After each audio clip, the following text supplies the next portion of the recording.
Hi everyone, this is Patruni Sastry, your Telugu drag queen, and today I'm here to kind of go ahead and quickly tell you about bi and panphobia.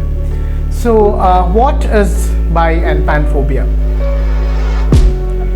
Biphobia or panphobia is having a certain assumptions or fear of people who are from the bisexual as well as the pansexual spectrum. This is something which is quite often a way of cultural existence when it comes to see people from bi and pan and having assumptions about their personal life, also kind of negating or erasing them from the idea of queerness in the very first place. So bi and panphobia is something which is quite common within the queer circuits as well as outside the queer circles, and people from the bi and pan spectrum would always go through this stigma which is being associated with being a bisexual or a pansexual when it comes to both the community within as well as outside of the LGBTQIA+ community. How can we go ahead and negate the idea of having bi and panphobia? So when I kind of came out in 2021 about my sexuality as pansexual, and before that I was identifying myself as a bisexual person. So the idea of bisexuality is bisexual is a person who is attracted to more than two genders, or somebody who is attracted to both the genders at the same time, whereas pansexual is a person who is gender blind and who is attracted to everybody irrespective of their gender. So these are the basic two differences of bi as well as pansexual people. Now when it comes to the idea of being a bisexual or a pansexual, the very first thing which people assume is that it's not something which is existing. Sometimes people also think that bisexual or pansexual people are greedy of sex, and hence they want to kind of fuck around with each other. So which is not the case, because bisexual people as well as pansexual people are always also somebody who is in love, also somebody who kinds of believes in the ideas of emotions, also people who are open to kind of listen, as well as who are demi-romantic, aromantic, homo-romantic, hetero-romantic, and the permutations and combinations of being a bisexual or a pansexual kind of goes far more than the generalized idea of bisexuality and pansexuality. So when I came out as a pansexual person, the very first thing which people started telling me is like, oh, you are gay but you don't want to say that you are gay, and hence you are calling yourself as pansexual, which is something kind of really confused, because if I want to say that I'm gay, I will proudly go ahead and say that I'm gay, but if I'm saying that I'm pansexual, that means I definitely have emotions towards other genders as well, and hence I call myself as pansexual. You cannot convert a gay person to be pansexual or a pansexual person to be gay, and these labels are sometimes not accepting the labels of what people want to be labeled as is also something which is a phobia which we create within the society, as a certain kind of people would be having a certain kind of sexuality. So I think that is something quite oftenly being told. Secondly, when I came out as a married person, time and again there was always this existence of, okay, are you in a setup of are you happy with this particular woman, or are you in a setup where you are going ahead and dating other gender people as well? No, because the requirement of romanticism, the requirement of emotional bonding, the requirement of sexuality is something which depends on your sexuality and your romantic understanding. Now, if I'm in a committed relationship, either with a man or with a woman or with a trans person, I am still in a committed relationship. So if I go break that and date somebody else out of it, it is again something which people would say that I'm a cheater. So hence, it's not the case always. Secondly, not everybody is polysexual. I'm a monosexual person. Monosexuality is something where you are attracted to one person at a time, and you are invested in one person. So that is something which need to be known as well. I'm not a polysexual person or polyamorous person. So hence when I'm coming into a marriage setup, I'm aware about my sexuality and gender, and I'm aware of my whether I'm polyamorous or monogamous, and accordingly I go ahead and act with my sexuality and have this conversation with my partner. So not every brain is same, so hence assumptions of pan people have to have around 2 or 3 partners to showcase it to the world or prove their pansexuality is something which is so stupid. Time and again people kind of come back to me telling that, okay, can you prove us you are pansexual? We can't prove, if I cut my hand with a razor blade and I can show that, okay, the blood is coming, it would be still red, it's not white. So hence, asking a pansexual person to prove that they are pansexual is so stupid. It's just like asking a tree whether you are a tree or not. So hence it's really important to understand that pansexual people cannot always go ahead and prove themselves to the society, and asking that is also an inhibited idea of panphobia or biphobia. Now, there are a lot of times when people say that, okay, you're born as a queer person, why to settle down with a straight woman, or why to kind of settle down with the idea of straightness? Why can't you be queer and open? I'm queer, I'm open, I tell world that I'm queer. And why am I settling down with a woman?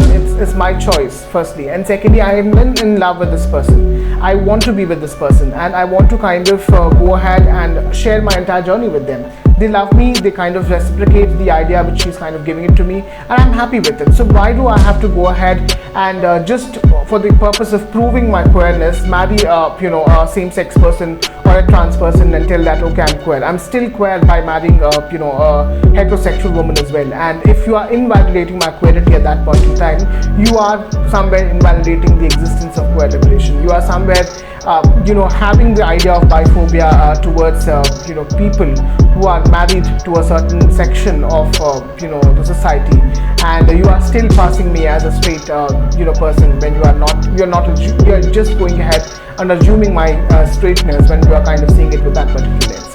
So hence, people have to stop these. Not the least, very important thing which we need to understand is, bisexuality or pansexuality is not a choice. It's just how we feel. And time and again, when we go and feel and express our feelings in a far more positive way, in how we feel or how we want to present, that is something which need to be recognized and understood. Time and again, people try to implement their ideas or their identities towards the others. I think that has to stop. Even when it comes to the ideas of generalizing the statement that every queer person married to a heterosexual woman is cheating them is also something which need to stop, because somewhere we are kind of generalizing the idea that bisexual and pansexual people are somebody nothing but a cheater, and bisexual, pansexual people are exploiting the idea of queerness or LGBTQI+ movement. So it's really important to stop these kind of notions and move forward with a forward thinking. So the next time when you kind of come back to me, don't ask me about my personal life, don't ask me whether I'm able to kind of conceive or don't ask me questions which are basically bothering a lot of bi and pan people for ages now. And it's really important to understand that sexuality in itself is layers and layers of identities, and it's really important to acknowledge that as well. Like, though I am pansexual, I'm also somebody who is autosexual. That means I love myself and I feel I'm attracted to my own self. And similarly, I'm a gender fluid person. So it's an intersectionality of all the three. And when all the three kind of falls together at one particular point in time, that is when we need to understand, okay, this person is queer. And that is how we go ahead and see the idea of queerness. So it's really important to take the idea of queerness in the vision of multiple layered labels and not just one particular label, and ask the people to stick to it. So I spoke about biphobia, I spoke about panphobia, and basically this is something which is existing for ages now, and it's a high time we stop labeling bi and pan people in a certain way, and it's really important to understand from where they are coming from. Till today, a lot of bisexuals and pansexuals are finding it hard to kind of come out and put their thought in forward, and the idea of bi and pan people time and again in the society has been catered in a certain way. We are underrepresented, we are not visible in a mainstream format. There is always a tokenism when it comes to representation of queer people. Like they always want people who are from from homosexuality LGBT people, who are transgender people, and within homosexuality they need a lesbian couple, they need a gay couple, and they need a trans person, but they never want to kind of portray a story about bisexual or bisexuality or pansexual, or questioning people in first. So I think that notion has to change, and that will help in clarifying or clearing the biphobia which is there within the society. As a person, I have been extremely affected by the idea of biphobia and panphobia which I have been getting. Even today, when I go ahead and open up any of my social media posts, there are people who are calling me names like disgusting. People are saying that this is unnatural. People are calling me a mental disorder. People are kind of naming things like how can I get a girl, whereas the straight men are not able to kind of get it. People are saying it's a kind of a gimmick, or it's a kind of a stunt. People are saying it's disgusting. People are saying it's so it's so difficult. There is a lot of love which has been given to gay as well as lesbian people, but when it comes to stories of bi people, this is what we are kind of usually getting. And at one point in time, I started questioning myself, like, am I worth of sharing my story, or am I worth of going ahead and presenting or putting myself out in public?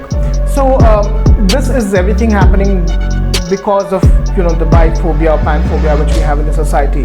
People can't see a bisexual or an effeminate person with another another woman and take the idea of how they would be there together. It's just as natural as you can kind of see, and it's something which I don't have to hide my identity to anybody. So I think this is my intent of making this video, to kind of call out biphobia and panphobia and tell that, okay, this is existing, this is how I feel. And I think as and when we go forward, as and when we have these conversations, things will change. So yeah, that is something for today. I hope I'm able to kind of give my response about biphobia and panphobia. If you like these kind of videos, please go ahead and subscribe, as well as put a like icon by the end of this video, and I will be sharing more content which is about sexuality and gender in specific, and put my words into place. So I hope you would like it. Thank you so much for watching, and have a great day.